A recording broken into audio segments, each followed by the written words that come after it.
So I'm Giles Duley, and I'm a photographer who mainly deals with humanitarian issues. And I came here as a guest of the International Press Institute.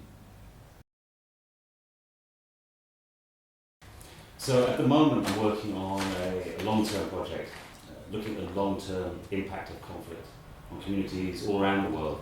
It's called The Legacy of War, and I'm looking at approximately 14 countries, everywhere from Angola to Afghanistan, Colombia to Cambodia, and looking at how war impacts communities 10, 20, 30, 50, 60, 70 years after a conflict ends.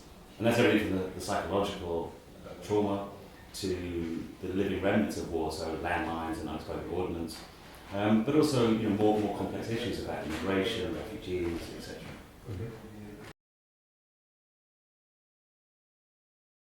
In the last 12 months, 83 journalists, photographers and filmmakers have been killed doing their job. And they're people like me who are out there trying to tell other people's stories, who are trying to tell the truth about issues. And they have been targeted and killed for doing that work. So, I think anybody working in my field has to understand the importance of protecting journalists, has to understand the importance of putting pressure on governments that target journalists. Because as I say, a lot of these deaths have been very much deliberately targeting journalists to keep them quiet. And I think for the whole world, press freedom is one of the most important freedoms that we can campaign for.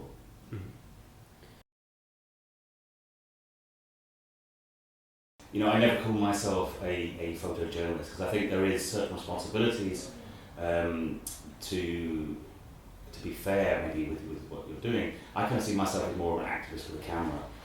I go and I try and cover stories that make me angry. There are issues out there. For me, more specifically, the long-term impact of conflict and the communities or countries, Vietnam, for example, 126,000 people have been injured since the war finished.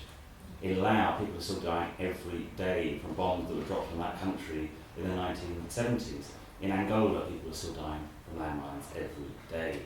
So, I go there because I'm angry about those issues, and I use my photography to tell those stories. Whether I do that in a balanced way, I'm not sure, but I go there because I want to tell those stories.